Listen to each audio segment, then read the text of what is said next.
জি, আপনাকে ধন্যবাদ। আপনি দেখতে পাচ্ছেন এই মুহূর্তে আমার পিছনে আইন শৃঙ্খলা রক্ষাকারী বাহিনীর একাধিক সদস্য কিন্তু মোতায়েন রয়েছে।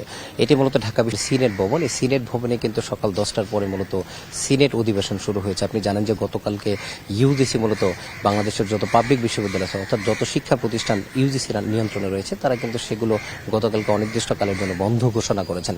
এবং ঢাকা বিশ্ববিদ্যালয় যেহেতু সাহিত্য শাসনের মাধ্যমে পরিচালিত হয় সেই জন্য কিন্তু এই ছুটির অনুমোদনটি মূলত সিন্ডিকেট সবাই করে নিতে হয়। সেই ছুটি অনুমোদনের জন্যই কিন্তু তারা সিন্ডিকেট সভা ডেকেছেন সকাল 10টার দিকে এবং সকাল 10টায় কিন্তু সিন্ডিকেট মেম্বারদের মিটিং শুরু হয়েছে এবং সেই সিন্ডিকেট সদস্যদের মিটিংয়ের নিরাপত্তার স্বার্থে কিন্তু এখানে বিজিবি এবং পুলিশ মোতায়েন করা হয়েছে।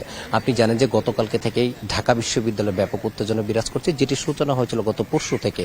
অর্থাৎ ঢাকা বিশ্ববিদ্যালয়ের সাধারণ শিক্ষার্থীদের উপর হামলা হয়েছে বহিরাগতদের দ্বারা, এমন একটি অভিযোগ যখন আসে এবং যখন বহিরাগতদের দ্বারা হামলা শিকার হয় তখন কিন্তু ঢাকা বিশ্ববিদ্যালয়ের শিক্ষার্থীরা তারা মূলত উত্তেজিত হয়ে পড়ে এবং সেই উত্তেজনা রেশ কিন্তু গতকালকে আমরা দেখেছি। আপনি জানেন যে কালকে শুধু ঢাকা বিশ্ববিদ্যালয়ে বাংলাদেশের বিভিন্ন জায়গায় কিন্তু ব্যাপক পরিমাণে আপনার সংঘর্ষ এবং সহিংসতা হয়েছে এবং যে সহিংসতা এখন পর্যন্ত 6 জনের মৃত্যুর খবর পাওয়া গেছে। এবং সেই যে পরিস্থিতি, এই পরিস্থিতি কিন্তু গতকালকে ঢাকা বিশ্ববিদ্যালয়ের রাতগুলোতে অনেক শিক্ষার্থীর মধ্যে চাপা ক্ষোভ বিরাজ করতে থাকে এবং তারা কিন্তু সেখানে ক্ষমতাসীন ছাত্রলীগের অনেক সদস্যকে গতকালকে বের করে দেয়।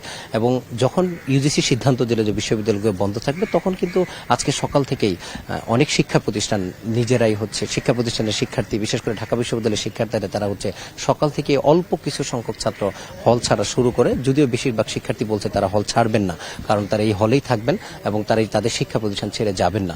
এখন সিন্ডিকেট মিটিং চলছে, সেই সিন্ডিকেট মিটিং শেষ হলে বোঝা যাবে আসলে বিশ্ববিদ্যালয় কি সিদ্ধান্ত নেবে, তারা কি আজকের মধ্যেই মূলত হল ছাড়তে বলবে কিনা বা ছাত্রদেরকে যেতে বাধ্য করবে কিনা, এই বিষয়টি মূলত সিন্ডিকেট মিটিং এর পরে আমরা জানতে পারবো। আপনাকে একটি জিনিস বলে রাখি, আজকে কিন্তু সকালে বিশেষ করে ঢাকা বিশ্ববিদ্যালয়ে যে হল পাড়া বলে খ্যাত বিজয় একাত্তর, জসিমউদ্দিন, জিয়া হল, বঙ্গবন্ধু হল এবং সূর্যসেন হলের ক্ষমতাসীন ছাত্রলীগের কর্মীদের এবং নেতাদের কিন্তু সাধারণ শিক্ষার্থীরা বের করে দেয় এবং সেখানে তারা উত্তেজিত হয়ে তাদের অনেককেই হচ্ছে জোর করে বের করে দেয় এবং তারা বলছেন গত কয়েকদিনে ছাত্রলীগের নেতাকর্মীরা বহিরাগত নিয়ে এসে যেভাবে তাদের ক্যাম্পাসের শিক্ষার্থীদের উপর হামলা করেছে, এই যে তাদের মধ্যে ক্ষোভ, এই ক্ষোভ থেকে মূলত তারা তাদের উপর এই ধরনের তাদেরকে হল থেকে বের করে দিচ্ছেন এবং তারা বলছেন যে ছাত্র রাজনীতির নামে তারা নিজের ক্যাম্পাসের জুনিয়র বা সিনিয়রদের পিটাচ্ছে, এটি তারা কোনোভাবে মেনে নিতে পারছেন না।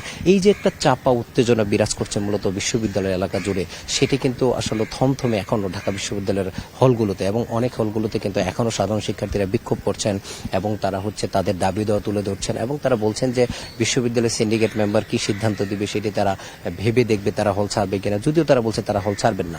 এখন আসলে এই মুহূর্তে ঢাকা বিশ্ববিদ্যালয়ের যে পরিস্থিতি, সেখানে এই পরিস্থিতি নিয়ন্ত্রণের জন্য কিন্তু আইন শৃঙ্খলা রক্ষাকারী বাহিনীর একাধিক সদস্য এখানে মোতায়েন করা হয়েছে এবং সিন্ডিকেট মেম্বার চলছে, হয়তোবা মিটিং চলছে। এই মিটিং কতক্ষণ চলবে, সেই মিটিং শেষে হয়তোবা বোঝা যাবে আসলে তারা কি সিদ্ধান্ত নিচ্ছে। এরপরেও কিন্তু সাধারণ শিক্ষার্থীরা তাদের চাপা ক্ষোভ থেকে তারা বিভিন্ন স্লোগান দিচ্ছেন এবং তারা বলছেন যে তাদের যে দাবি মূলত একটা তাদের বৈষম্যমূলক, তাদের বিরুদ্ধে যে বৈষম্য করা হচ্ছে সেই বৈষম্যের বিরুদ্ধে তারা যে একটি সাধারণ আন্দোলন শুরু করেছিল, সেই আন্দোলনটিকে তারা হচ্ছে অনেকে ভিন্ন খাতে দেখানোর চেষ্টা করছে, যদিও তারা বলছে তারা মূলত এই কোটা সংস্কার অর্থাৎ কোটার একটা এই যে বৈষম্য, এই বৈষম্য থেকে মুক্তি পেতে মূলত তারা হচ্ছে একটা আন্দোলন করছেন। সেই আন্দোলনকে কিন্তু সরকার ভিন্ন খাতে বা অন্য যে কেউ ভিন্ন খাতে দেখানোর চেষ্টা করছে।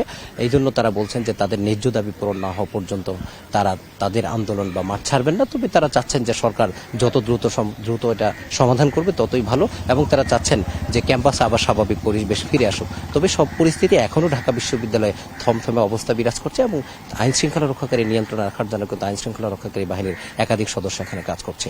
এই ছিল ঢাকা বিশ্ববিদ্যালয় থেকে আমার কাছে সর্বশেষ তথ্য।